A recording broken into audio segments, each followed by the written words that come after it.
Bhagavate Vasudevaya Om Namo Bhagavate Vasudevaya Om Namo Bhagavate Vasudevaya.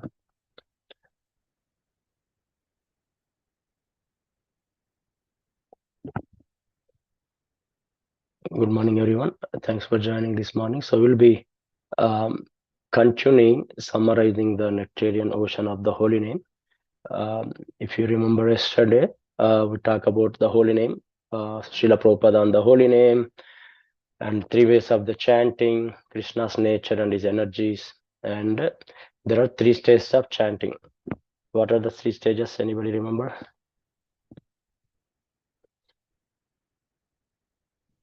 Chanting Namaparada, Namabhasa, and Shuddha Nama. So we are continuing the Namaparada, chanting on the offensive stage. The first 3 offenses are covered. So we'll start from the 4th offense. What is the 4th offense? 4th offense is to blaspheme the Vedic literature or literature in pursuance of the Vedic versions. So there are 4 defects in human acquisition of the knowledge: the propensity to cheat and subject to illusion, to commit errors and imperfect senses. So as our senses are not perfect, we have to rely on the absolute authority, especially in a spiritual effort. The senses are very limited. So without Krishna's help, our spiritual platform would be completely inaccessible. So therefore, Krishna gave us the 4 Vedas, which are beyond our 4 falls for our senses. So what they do is they enable us towards the spiritual goal. So that's how through Vedas, ignorance is extinguished and transcendence is revealed. So, and what are the teachings of the Vedas? The teachings of the Vedas are summed up in 9 points. One is there is only one Supreme Lord. Lord is omnipotent, and Krishna is the source of all rasas. He is called Akila Rasamruta Murti, and the jivas are the Lord's eternal parts and parcel, and jivas are, even though eternal, they are bound by a temporary material universe, and jivas are eternally liberate, and Krishna exists with his all potencies, and the Veda describe the 9-fold process for the devotional service. And the ultimate goal of the original position of the jiva is to situated in a bhakti or prema. So why it is offense to blaspheme the Vedas? Because its Vedas are considered, chanting the holy name is the most important process.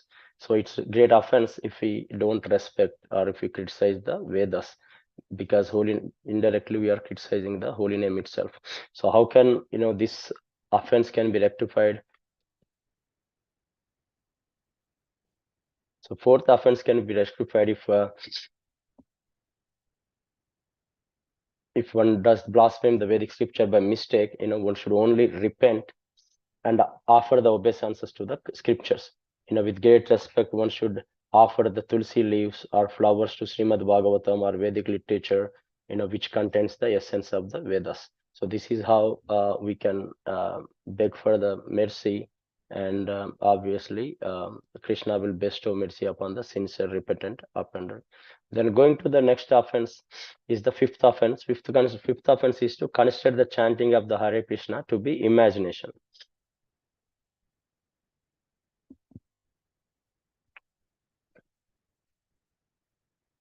So in Bhakti Yoga is completely different from personal gain. So the aim is to satisfy Krishna. So otherwise it's a matter of selflessness. So did we question the effectiveness of the chanting? It is important to understand that goal is to please Krishna, not a personal motive. So there are 2 factors affecting our chanting results, that fructified in the due course of time. First one is the mercy of the Supreme Lord, and the second one is our sincere endeavor to avoid the offenses. So how do we rectify this offense? So one should go to assembly of devotees and beg for the forgiveness, and also in their association one should hear with great attention about the Lord's pastimes and qualities. One should present his doubts sincerely to obtain the proper knowledge. So the devotees who are fully conversant with the glories of the holy name will mercifully forgive and embrace the offender. So thus that is the way one will not repeat this offense. So whenever we ask the questions, we have to ask in a submissive way and in the mode of learning, not to criticize or arguing. So this is the way we can rectify the fifth offense. And what's the next going to the sixth offense? Sixth offense is to give the mundane interpretation on the holy name of the Lord. So mundane interpreter tries to explain spiritual phenomena its own is material logic. So the holy name has an inconceivable spiritual energies, as we have seen in the previous chapter. So is the sound incarnation of the Krishna itself. So the attempt to regard the holy name and equate with the material, anything material is the foolish thing.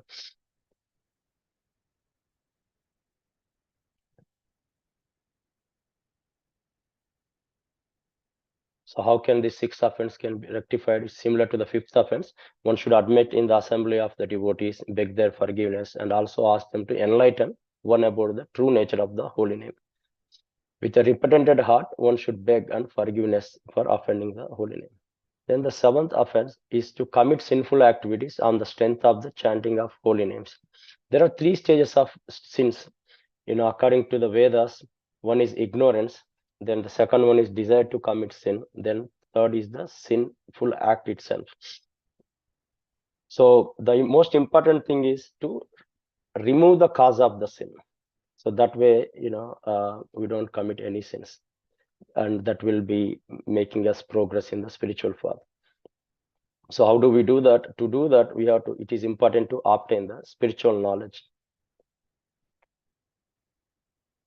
Lot of times our actions may be already spiritualized, but our mind is still attached to these previous habits. That's why we should remove the cause of the sins. There's also intentional and unintentional sins, but if devotee commits a sin without a purpose, it is called accidental fall down or unintentional sin, and it is only temporary and it can be washed away by power of the holy name. But if one person commits the intentional sins, then it will have a bad effect, and it's not easy to be get rid of those offenses.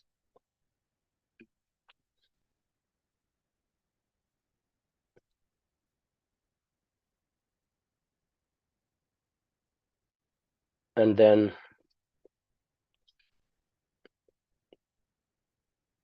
so what is the remedy? Chanting destroys the all another. So the best means to become free of sinful propensity is to sincerely take a shelter of holy name without any with a pure motivation. So how this eighth offense can be rectified? If one commit this offense, it is advisable that we have to go to Vaishnavas and obtain the Sambandha Jnana. So when we get a Sambandha Jnana, spiritual knowledge, then we can remove this ignorance.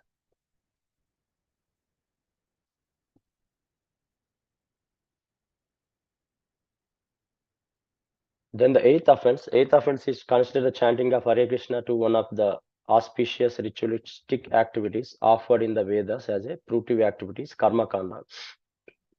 So there are two things. One is chanting the holy name and also pious activities. So many times people are in the devotional when we grown up, many times people know or practice the pious activities, but when you come to Krishna consciousness, understand the Sambandha Jnana, Bhagavad Gita, and learning from Prabhupada teachings, we know what is the real devotional service.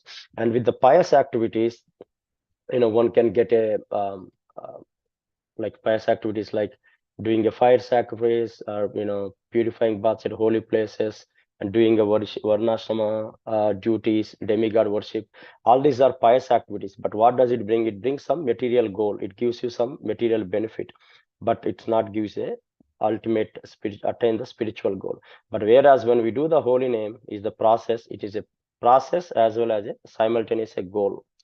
So it is full of spiritual bliss and also bestows the highest perfection. So we have to understand that difference between pious activity and the what is the chanting. So if one commit this eighth offense, one has to go to Vaishnava and obtain the Sambandha Jnana. As long as we know the Sambandha Jnana, it purifies us, and then when we understand the real meaning of the spiritual name, then we no longer think chanting the holy name is like a material activity or karma kanda or fruitive activities. Then the ninth offense is to instruct a faithless person about the glories of the holy name.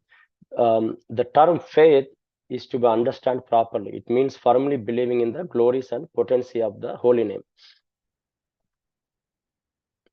And if somebody gives this holy name will to a faithless person, he will lose his devotional merits and quickly fall down.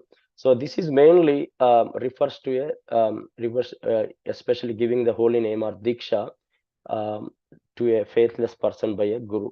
So usually that's why we see, usually guru sees if any devotee practice the chanting and regulative principles, he has to approach the guru and take a shelter, and guru observe him for a year or two, and then once he knows that he is sincere in his effort and following the regulative principles, then only diksha can be given. And even in our even though we are not a gurus, but even if we need to teach instruct any new persons about the glories of the holy name, we have to be careful. We have to just give them a knowledge, talk about holy name, and if they show the interest and follow certain principles, then we should give tell more about the holies of the importance of the glories of the holy name. So how do we rectify this? We have to instruct them about the spiritual life, have instill the faith in them. Then this offense cannot be done committed. And obviously, if one falls down, again we have to take the shelter of the Vaishnavas. We have to take the shelter of the holy name, and that is the only way we can rectify this offense. Then coming to the 10th offense, not to have a complete faith in chanting the holy name and to maintain the material attachments even after understanding so many instructions on this matter. So to consciously avoid this offense, first we need to understand what are the material attachments, what is the nature of material attachment which are bounding us to this material consciousness and obstructing this offenseless chanting. As many, human intelligence is covered by a false ego. A person with material mentality always stick to me, mine, I concept. Such persons are proud of their own knowledge. They consider they are themselves to be a lord and master, and so they are not able to increase and their knowledge or understand the real spiritual consciousness. So this is like a immaturity in a spiritual path, bodily designations. So, and having a false identity. So these are all the material attachment.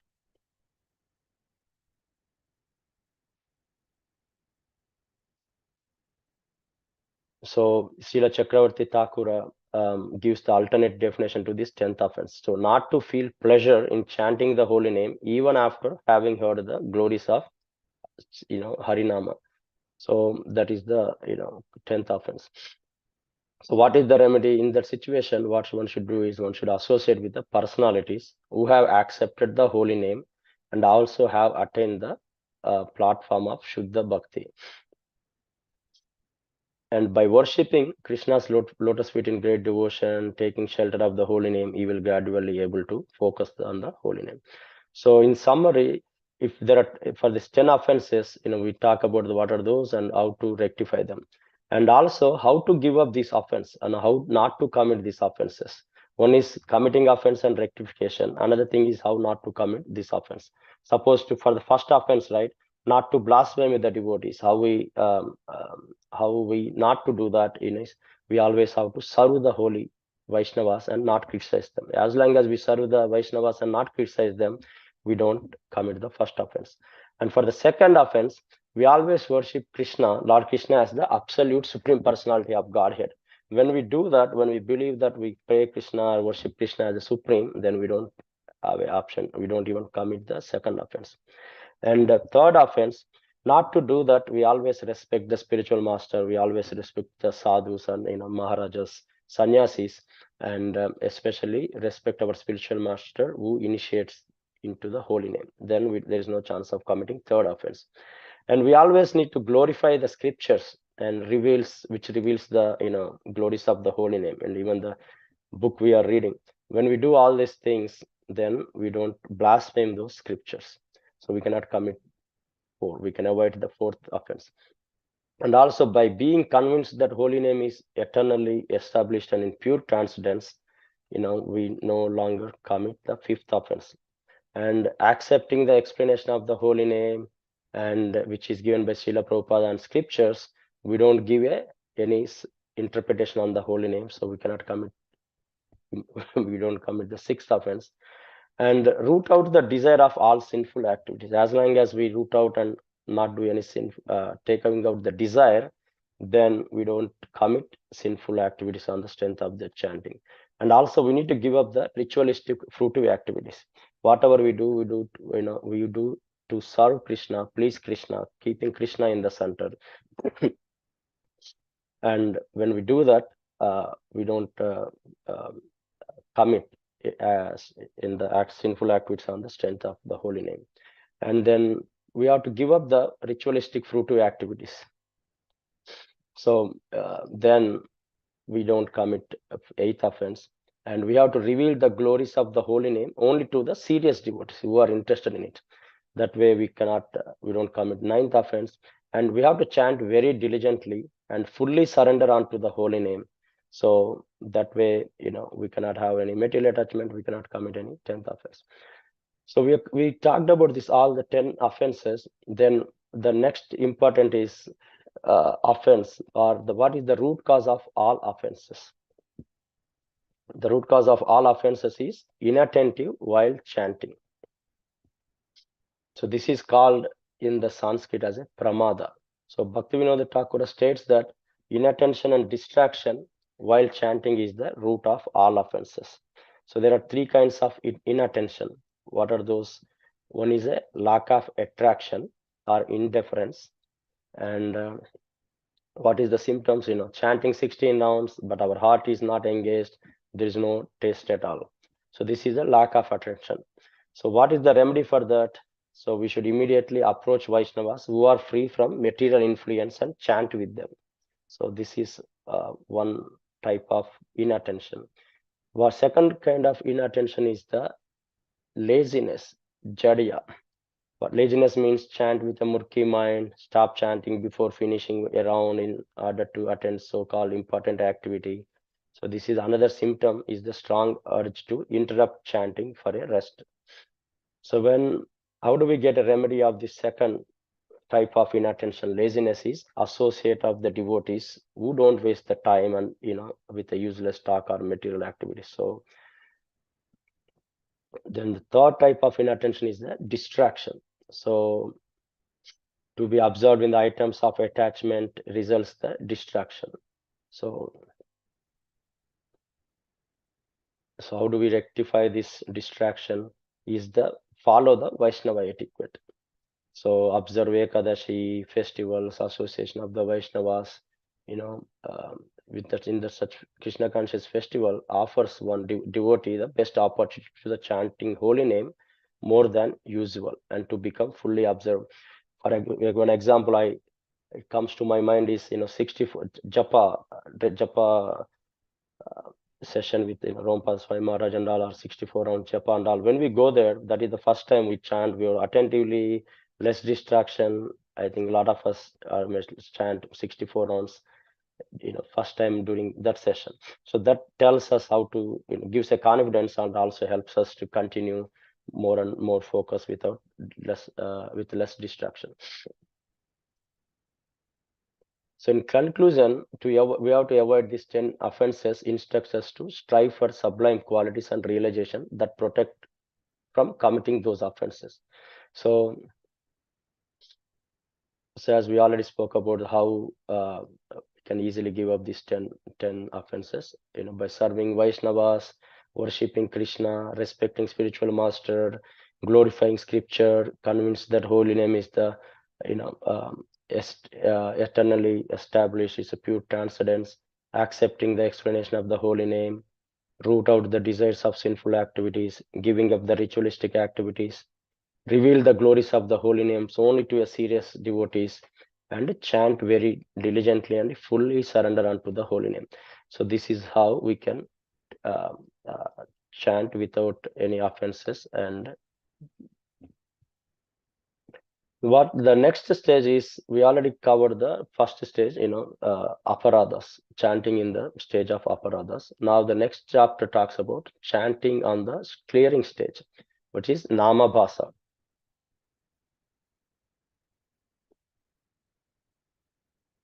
So what is this namabhasa is like, holy name is chanted, but without a clear knowledge. So it's like example or analogy given is with the sun and cloud. When when the sun of the holy name is covered by the clouds of the ignorance, anarthas will only a small fraction of light comes through. So on this stage, one chants as a namabhasa. So therefore, in the full light of spiritual ecstasy is filtered when we are chanting. It is because we are covered by ignorance. So Krishna is like a sun and is a full potent, but because of our anartha, which are like a clouds, or our ignorance covered, that is why we don't see the full taste. That is only a partial. Namabhasa is like a clearing stage. It's a partial experience of the holy name, or partial experience of the transcendence, because it's because our own ignorance we are covering the sun. It's like, yeah, if you are behind the wall away from the sun, we don't get the sun. But if there is a window, you can see the rays coming out. So in the namabhasa stage is like that. And the how to overcoming anarthas? First, we need to understand what are the four types of anarthas.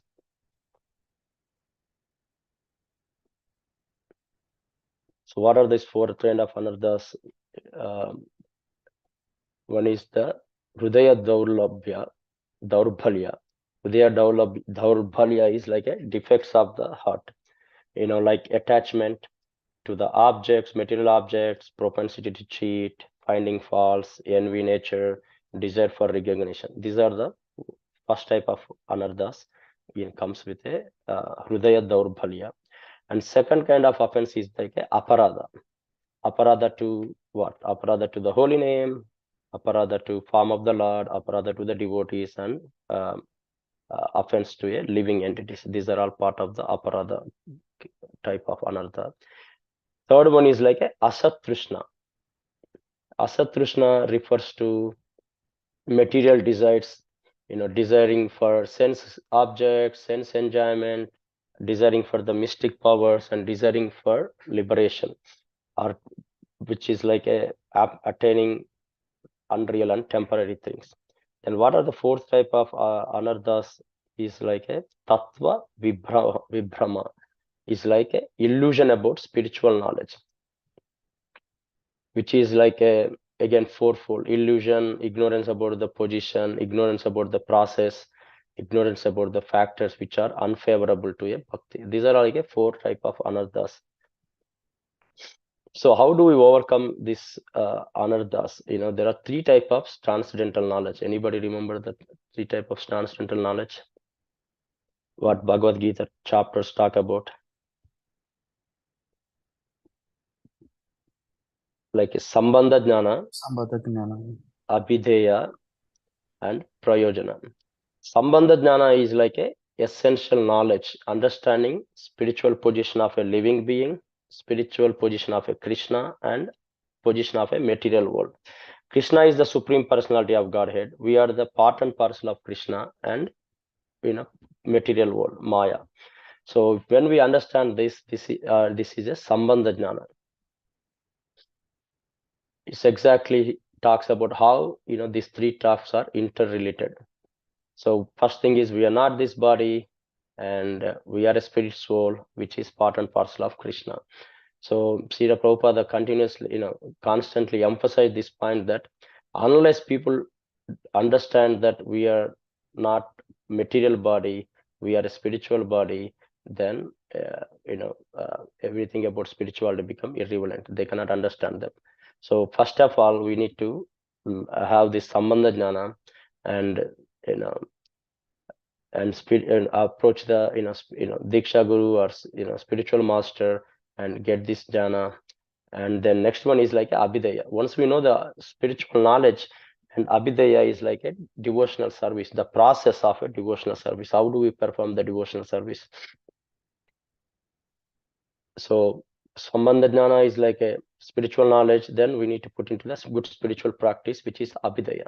Then what we get is like a prayojana. When the disciples advance in the practice of abhidaya, he finally attain the goal of life, which is prayojana. What is prayojana? Is pure love of Godhead. So when we here get the knowledge, and when we do the spiritual sadhana, the more and more the anarthas of cloud will gradually disappear, and the real sun, the real pure love of Godhead or pure love of God can be awakened in our heart. So the question is, anybody can answer, is the namabhasa stage chanting is bad, or does it give you any benefits, or does it give you any taste? Anybody can like to answer?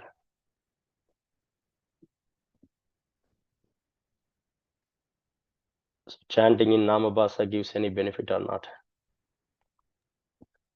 It gives Fargus Yes, Prabhu. It Prabhu. gives Prabhu. At any stage, it gives. Yeah, exactly. So yeah, any change it gives. To clear the anarthas, we have to chant anyway, whatever, whichever, however. And but here in the effect of namabhasa, even that with chanting merely namabhasa, the following effects appear. What are the effects one, or what are the things one can experience? As one can develop the faith, our faith will increase, and also extinction of sinful activities. Sinful reactions are being destroyed. So here example is given about the Bali Maharaja, who is born in the family of demons and lived in their association. But as a devotee and preaching among them on the stage of Namabhasa, he can still get a liberation. And liberation from the effects of Kali Yuga, that is also obtained, and disappearance of the fear and advent of peace. A lot of times we fear because we think that we are the controller and worried about the small things.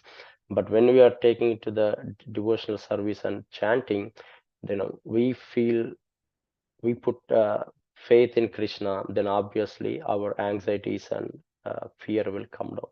And also we get protection from influence of ghosts and adverse planets. A lot of times we see when somebody is fearful, we chant holy name or Narsimha prayer, or so that gives protection from this influence of ghost. And also attaining the purushartha, people can get 4 goals of life in doing this: religiosity, economic development, sense gratification, or liberation. And the final one is the spiritual bliss. Even only by chanting namabhasa, bliss is granted. Living entities offer some eternal residence in the Vaikuntha planet.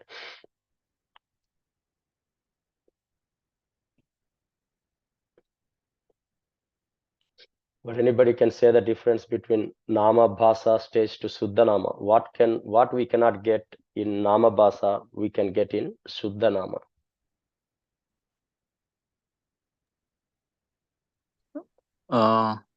Prema Prabhu. I mean, like, towards more love. Yes, Prabhu. Yeah, so we can get everything in the namabhasa, but the pure love of Godhead, that cannot be attained in the namabhasa stage. So that is like a main thing. So that's how we are to next stage of chanting is like a Shuddha Nama.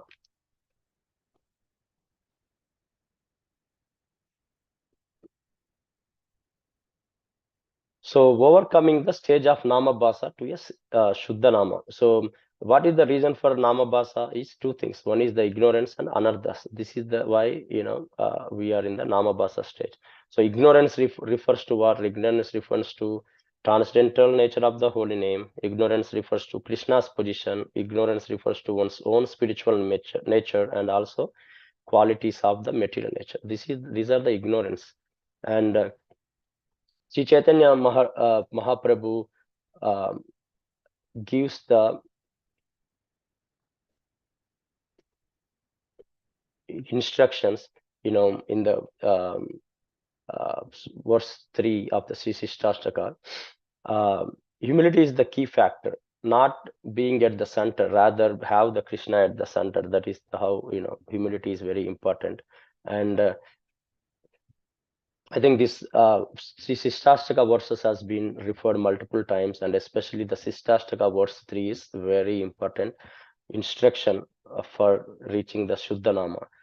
Trinadapi Sunichena, Tarorapi Sahishnuna, Amanaina Manadena, Kirtaniya Sadahari. So one who thinks himself lower than the grass, who is more tolerant than a tree, who does not expect personal honor, but is always prepared to give all respect to others, can very easily always chant the holy name of the Lord. So in these keywords, there are 4 qualities and 1 blessing are described.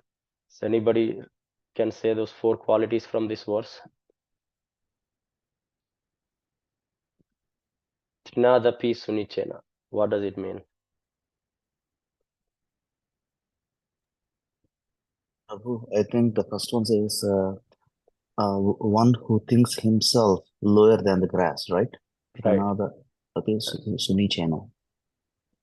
Next one is And the second one is the second one is Tarovar Eva Sahishnuna, Taroraiva who is more Sahishnuna. Yes. who is more tolerant than a tree. Amanaina means who does not expect personal honor. Manadena, who is always prepared to give all respect to others. Kirtanaha Sada Harihi. He has very easily always chant the holy name of the Lord. Yes, Prabhu. So yeah, these are the 4 qualities: lower than a blade of grass, tolerant than a tree, not desiring any respect, and giving respect to others. These are the 4 qualities has been mentioned in verse 3. Once we have followed these 4 qualities, the blessing we get is we can very easily chant the holy name. So, and the humility is the key factor. Many times it has been discussed on all the books we read so far.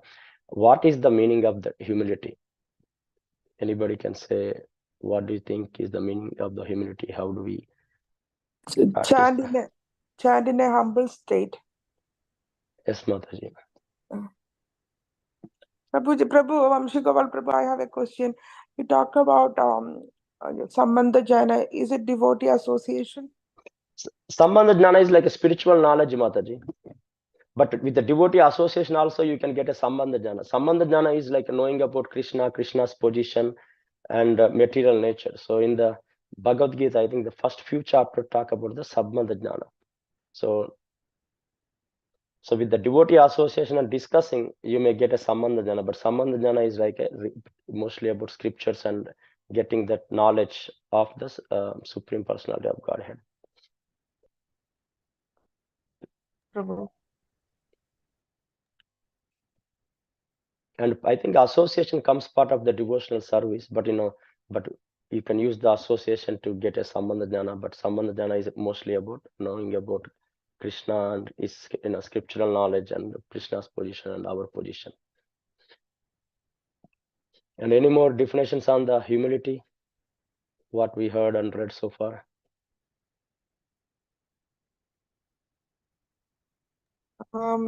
Pranadabi Sunichena Tarorabi Sagishna.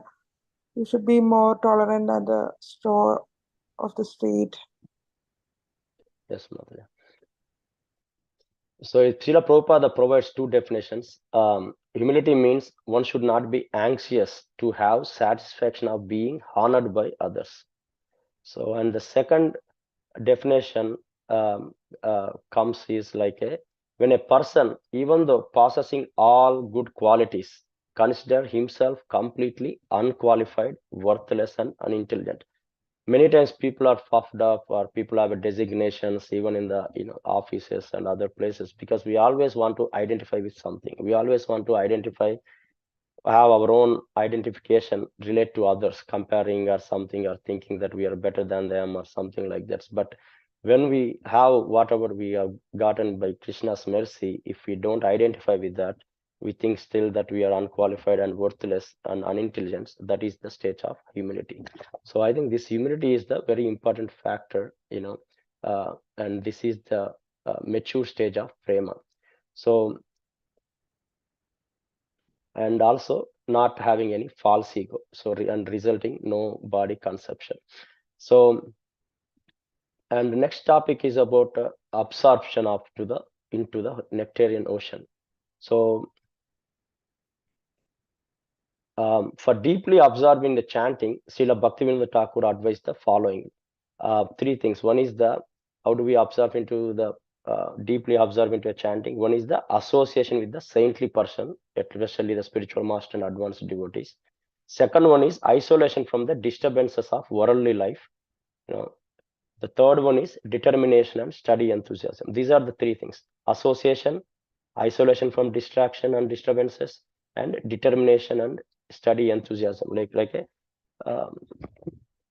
And then there are the 5 stages in high perfection of chanting are described in the Bhajan Rahasya. So first stage is avoid the 10 offenses, and as soon as chanting is clear, you are able to meditate on the form of Shama Sundara, particular deity form of the Lord. And the third one is Krishna qualities start appearing along with the name of the form. Fourth one is like a Leela Smarana, remembering the pastime of the Lord. Last one is the meditation on Asat Kalika Leela, where the one fully tastes the nectar of holy name. So these are the 5 stages of high perfection of the chanting. So in the conclusion, in order to serve, how far we have realized these qualities mentioned in this section, we have to answer the following questions, 5 questions. What is the first question? How eager am I to serve, or I just want to be served? So whether we want to serve or we want to be served, that is the first question. Second question is, we have to ask ourselves is, do I respect others, or we strive to being respected by others? Third question is to whether we care for others or we mainly care for ourselves. Fourth question is, are you glad seeing advancement of others, or you have envy? Fifth one is, am I fully dependent upon Krishna or our own arrangements? When we ask these questions and serve, this serves as a scale of humility. So this is mandatory for acquiring the spiritual vision. So without chanting on the level of Shuddhanama, the next destination can only be gained by extraordinary, rare, divine intervention. So this is how we should try to be from the stage of Anardas to Namabhasa to Shuddhanama. All the information is given and all the techniques are given, all the cheat sheet is given. So it's up to us how we put into the use. And with that, we can conclude this chapter summary. Thank you all for joining this morning, and please forgive me for any misinterpretation. And tomorrow, Namapriya Mataji will be starting with our new book.